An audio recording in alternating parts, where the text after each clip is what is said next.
Hey everyone, when you hear the words data breach, what's the first thing that pops into your head?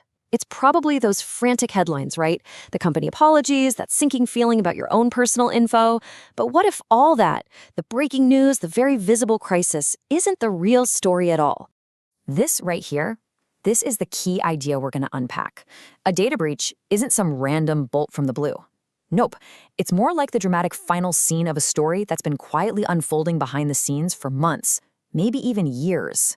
So let's start with that moment it all goes public. Think about any big breach you've read about recently. The tech details might be different, but the public reaction, it almost always follows the exact same script.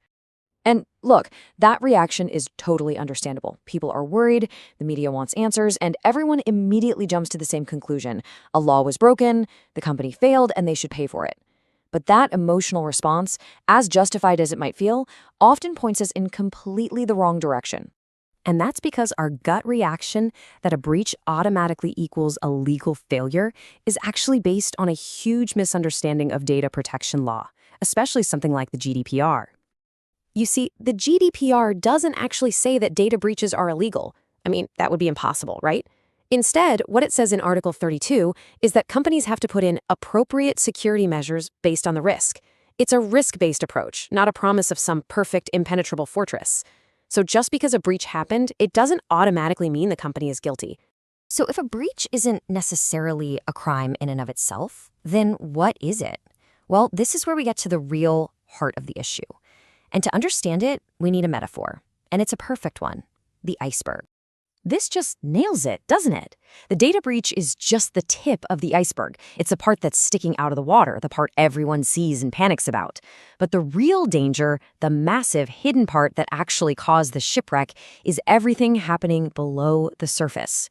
We're talking about the daily, invisible choices about how data is managed, stored, and protected. Okay, so let's do it. Let's take a dive below the waterline and explore that hidden part of the iceberg. This is what investigators and regulators are really interested in. And it all starts with a few simple but incredibly revealing questions. This is often the very first question they ask. And man, is it a big one. A breach is bad, for sure. But a breach that leaks data from customers who left 5 years ago, that tells you the problem is much, much deeper. This all comes down to the principle of storage limitation. Companies are only supposed to keep data for as long as it's truly necessary, but so often, they just don't. Old files, forgotten backups, test databases full of real customer info, it all just sits there like a ticking time bomb, making any future breach way worse than it needed to be. So here's the key. If data that should have been deleted gets leaked, the problem isn't just the hack, it's the negligence that happened long before. All right, let's go another layer down. It's not just about what data was there, but who could actually get their hands on it inside the company. Weak access control is such a common weak spot.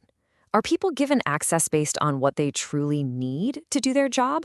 Or is it just, easier to give everyone the keys to the kingdom? Are old employee accounts shut down the second they walk out the door? If a hacker gets in using an old forgotten account, that's not just an IT problem, that's a fundamental failure of management. And this one gets right to the core of a company's entire data strategy. If a massive database gets stolen, what was the business reason for even having it in the first place? This is all about purpose limitation. Your data is supposed to have a specific, defined job, but what happens in reality? Datasets get copied, merged, repurposed, and nobody ever stops to ask, why are we doing this? So when a bunch of data that had no clear, active purpose gets leaked, it shows the organization wasn't just hacked, it was hoarding data without a plan. Now, let's connect the dots. Because these hidden issues we've been talking about, storage, access, purpose, this is exactly what regulators zero in on after a breach. They are not just interested in how the hackers got in. For a data protection authority, the incident is just a doorway. It's their chance to give the company a full health check on its data protection maturity. They're going to look at the governance, the policies, what was discussed at the board level, the response plans. They want to see a proactive, well-run system, not just a team of people running around putting out fires. So it's pretty easy to sit back and analyze all this when it happens to some other company. The real challenge is to turn that same critical lens on ourselves before an incident ever happens. So ask yourself this. Do you actually know what data you have and where it is right now? Or is your data map just some dusty file sitting on a server from a compliance project you did years ago? And what about getting rid of old data? Is that just a rule written down in a policy somewhere that nobody reads? Or are your systems actually set up to automatically delete that data when it hits its expiration date? And one more, access rights.